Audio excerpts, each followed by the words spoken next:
Disney, my best frenemy.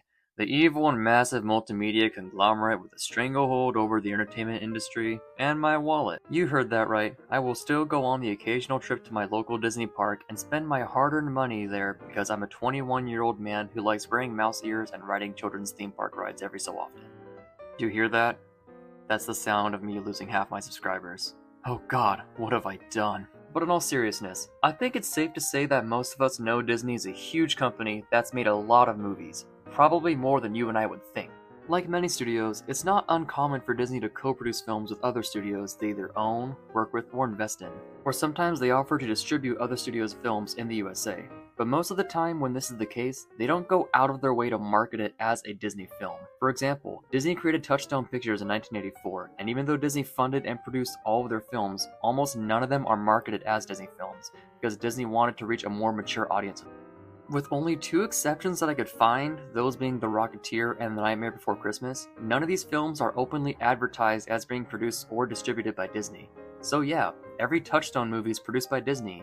This includes such timeless classics as Ernest Scared Stupid, Sister Act 2 Back in the Habit, Kazam, Coyote Ugly, and Armageddon?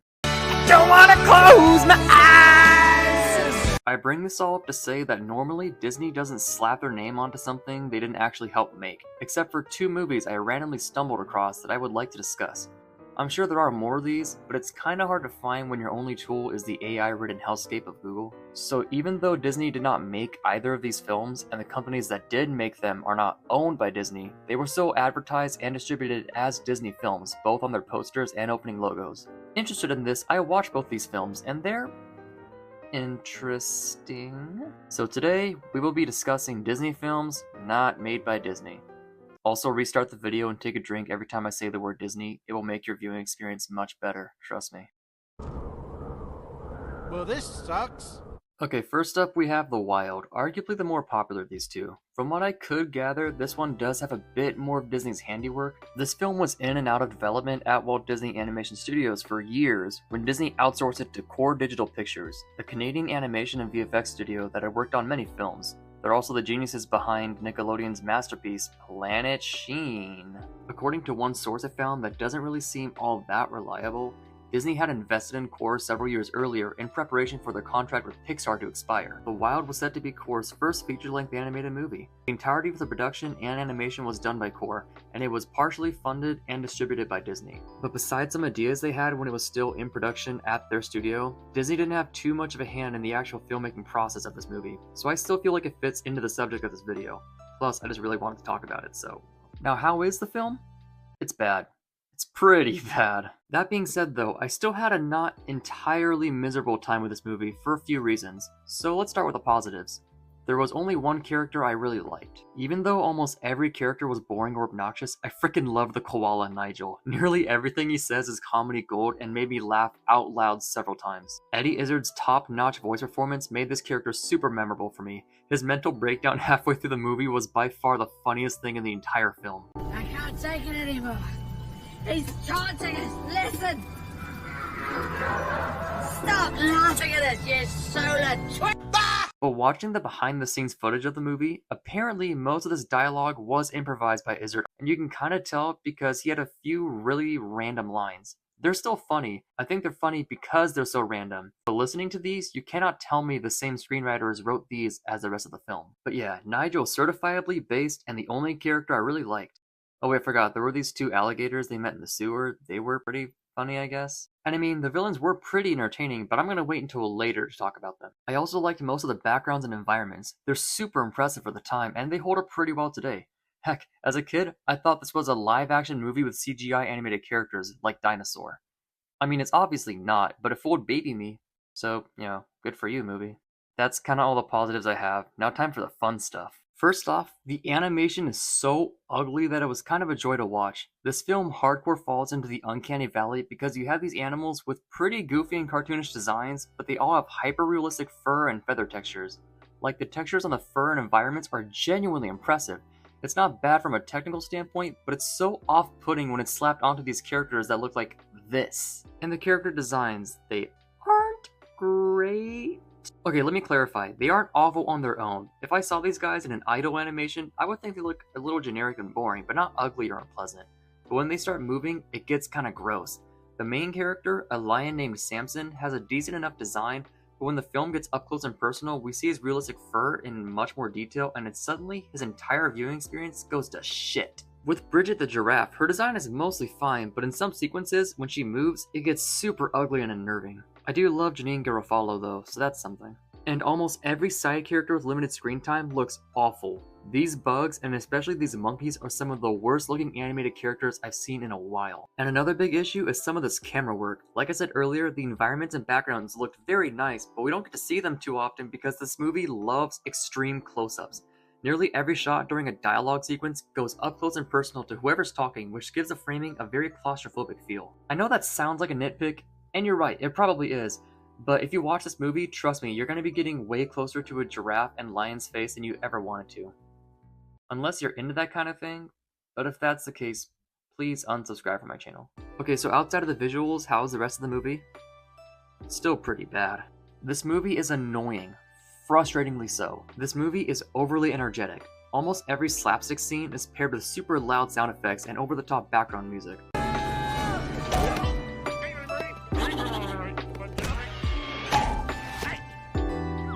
And once again, these super realistic fur textures do not blend with all these Looney Tunes ass jokes and sound effects. And I swear, this movie is filled with the most annoying background characters ever. The movie didn't start off great with one-off joke characters, with Ryan's kangaroo and hippo friends who weren't really funny and really irritating, these monkey girls who legitimately look like my sleep paralysis demons, and then this racist pigeon. Yes, this movie has racist pigeons. This guy has the most irritating, stereotypical Hindi accent I've ever heard, and a super ugly design.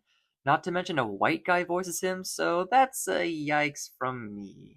But once our characters get to the wild, the movie seems obsessed with introducing random animals for quick gags. There's this loud-ass hippo who may have had the most irritating voice I've literally ever heard, not exaggerating. These German dung beetles with really gross designs and polka music in the background. And polka sucks, so. And then there's these Groucho Marx-esque chameleons who are almost funny, but their writing suck. And then there's this movie's crowning jewel of a character, a supreme masterclass in comedic writing and animation itself. Our main group is in the jungles of Africa looking for one of the other characters, when they walk in on a little rodent dude who was literally taking a shit. Then, this little dude with the most shrill and grating British accent proceeds to have a mental breakdown over Samson not eating him. Then amid this breakdown, he farts every time he takes a step, and then he dances seductively. Yes, this is real. I'm not memeing you. Why did I say memeing? That's so cringe. I'm sorry, that was bad. I'm sorry. I mean, I guess he was a little funny, but I really didn't need to see a character on screen taking a shit into a tree stump, and then see him proceed to put his head down said tree stump. And that's not even the main cast. The squirrel was fine. He had some pretty funny lines and deliveries. Kiefer Sutherland as Samson was fine, but I swear I was getting sick of him yelling Ryan over and over again. Ryan! Ryan! Ryan! Ryan! Ryan! Ryan! Ryan! Ryan! Ryan! Alright, I get it! Ryan was boring, just your standard tween outcast character. But I don't actually mind Greg Sipes' voice though, like some people do. The giraffe was fine too. Again, I really love seeing Janine Garofalo in anything, so that was nice. But the snake was pretty damn annoying, which is a shame because he's voiced by Richard Kind, who I love, but he puts on the most shrill, irritating voice that I could not stand anything he said. So I've been yapping for a while now. You're probably wondering what this movie is actually about. Let me briefly explain. We start in a New York zoo where Samson the lion lives as his teenage son, Ryan, voiced by Beast Boy. Ryan cannot roar and attributes this to the fact that he wasn't born in the wild like his dad. Ryan then escapes the zoo and travels to the wild, and his dad and his wacky zoo friends all need to venture into the city of New York and the jungles of Africa to save Ryan. Ringing any bells? Yes. Yeah, a common criticism with this movie is that it borrows a lot from Madagascar, which came out only a year earlier. and now that I'm older, it's a bit distracting. And I feel like that's one of the more common critical comparisons, but I feel like it spiritually rips off more from The Lion King and Finding Nemo. We have a lion father and son, where the son wants to be just like his dad, but we also have a story where the father and son have a strained relationship, a big falling out, but then right after, the father must go on a journey to save his son, where they reconcile and form a new, stronger connection in the end. I swear, this movie's allergic to doing anything original. Except for one thing. When they arrive in Africa, we see humans rescuing animals from a nearby active volcano. Now in your head, you might be stitching together how the rest of the film will play out. I got it! They're gonna look for Ryan, get separated, Ryan and Samson will have another falling out, but eventually reconnect and have a newfound love for one another, and then they need to escape the exploding volcano and make it back home. Sounds like a pretty feasible and standard climax, right? Well, no. Even though that's where a reasonable person may expect this movie to go, instead we are met with this. Out of nowhere, after Samson goes off to look for Ryan alone, the rest of the group is captured by an army of wildebeests, or gnus? Gnus? Good news? I'm a gnome, and you've been gnomed! It turns out that this massive herd of wildebeests lives in the volcano. They then put on a huge song and dance number with a pretty shitty but catchy song, and give us an Eric Idle jump scare. I'm not kidding, that's actually Eric Idle. Breaks the robin, run away. No! Bravely ran away, away. I didn't! And if that wasn't weird enough, these guys also worship Nigel. Because years earlier, a plushie of Nigel fell off of a plane and landed in front of a pack of lionesses that were about to eat the leader wildebeest, Khazar. Khazar took this as a gift from the gods, and now he and his followers worship Nigel as the great him. And if that wasn't weird enough, they are also a death cult who want to ascend to the top of the food chain by eating a lion as penance for centuries of their kind being hunted by lions. Yes, this is real, I am not kidding. It just comes completely out of nowhere. There's not a hint of build-up. I mean, I guess you could take Samson's story from the very beginning of the movie as foreshadowing towards this, since it heavily features wildebeest, but he later admits that they were all made up and he's not actually from the wild. Plus, the audience likely forgot about that opening or just wrote it off as unimportant in their minds. Plus, the flashback didn't exactly hint towards reversing the food chain or death cults or whatever, so I guess it's a moot point. And this whole cult subplot is a complete tonal whiplash. Yeah, the movie still has jokes, but they slowed down a bit, and there's some legitimately frightening imagery and unsettling parts. Even as an adult, seeing these guys dancing in a volcano and chanting was super creepy. Until it wasn't. But yeah, there's some actually scary shit here, especially the flashback to Samson's youth with the robot wildebeest in a circus. That scared the jabeebus out of me as a kid. Like, this movie went from a super wacky Looney Tunes and Tom and Jerry ass slapstick comedy to death cults who want to reverse the world order and become the new apex predator by throwing our main characters into lava and eating them because they think it's an omen from the heathen gods. And I know it sounds like I'm complaining, but I promise you I'm not, because this is by far the most entertaining point in the movie. Not necessarily because it's impeccable writing or a groundbreaking plot, but simply because of the severe tonal whiplash and how different it feels from the rest of the film. Seeing the movie jump the trout like this is hilariously bonkers, and I almost feel bad for spoiling this part of the movie to those who haven't seen it. But don't get too excited. This isn't exactly high art or enough to save the film, because the concept of these wildebeests is legitimately funny and interesting, but not all that much is done with it. Most of the subplot comes down to our gang getting captured by these funky cows, and the wildebeests just talking about how they're going to ascend the food chain. Khazar was kind of entertaining. He's a petty gay asshole, which is always entertaining, but not all that special. He had a few good lines, but also the ugliest close-ups in the movie. I'm not sure what it is, but the textures and designs on him worked even less than all the other characters. Ooh, and I saved the best for last. At the end, Samson and Khazar fight. Ryan discovers his roar, and Samson and Ryan have a heart-to-heart. This heart-to-heart is enough to sway all these hundreds of wildebeests to betray Khazar. It's hilarious. This whole army of evil wildebeests who previously attacked and captured our protagonist tried and nearly succeeded in killing Samson and showed no desire to leave the cult, suddenly changed their entire ideology because the lions they were about to eat had a cute little moment. The only indication that any of these hundreds of wildebeests wanted to betray the cause was Khazar being mean to his Patrick Warburton henchmen. That's it. It's really hilarious how this entire army of villains switched sides at the sight of this Wonder Bread ass emotional moment between these two characters. Someone called Shafrillas because it reminded me of the ending scene from Shrek the Third. Ugh, I just mentioned Shrek the Third. And if I'm dragging poor Shafrillas into this, I'm sure he'd be thrilled to know how this movie ends. All the characters, including the redeemed villains, have a massive dance party to end the film, a relic from the Shark Tale Shrek 2 era. So yeah, The Wild, not very good. Maybe check it out if you want to rip on it with some friends, but I guarantee you will not get anything out of this movie if you watch it unironically. The bonkers second half isn't enough to save the rest of the film. 4.5 out of 10, Stan Nigel, Nigel was king. I'm not designed for this. I want a car.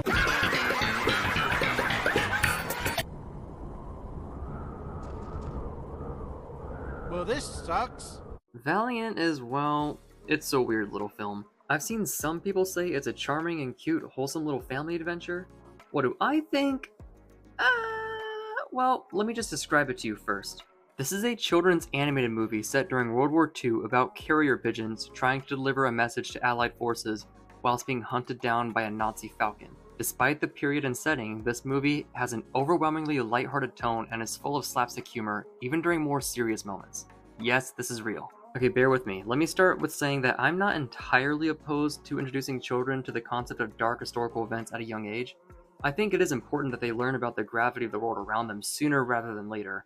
But I feel like this movie's target audience is a bit too young. After watching this movie all the way through, I feel like this is most likely appeal to preschoolers to like maybe 6 or 7-year-olds. I feel like even as a young kid, I would have found this movie garbage. My point is that this movie is doing kind of a novel thing by trying to introduce a slightly younger group of kids to the concept of World War II, but it's aiming for far too young of an audience for what it actually is. Why even use World War II as your set piece for your movie if you're just going to sanitize and water down almost every aspect of the war? I understand World War II is a very heavy topic that young kids shouldn't be completely exposed to all at once. Like, don't go showing your kids Schindler's List or Saving Private Ryan. But at the same time, by kidifying this horrible time in human history so much, it kind of feels like the filmmakers were trying to make World War II, of all things, marketable to very young children. Which is weird to me. I think if this movie had a slightly darker tone and aimed at a slightly older audience of like maybe 10-year-olds, this would have been a lot better. I don't know, I might be in the minority here, but I kind of find this movie making light and watering down of such a terrible event kind of gross, and it's certainly not helped by the fact that the animation is gross as well. Now look, I'm all for non-mainstream animation companies having their chance to make movies and shine through the shadow of Disney and their subsidiary lackeys. I love supporting more independent animated films, especially in a time where Disney's reach is more felt than ever.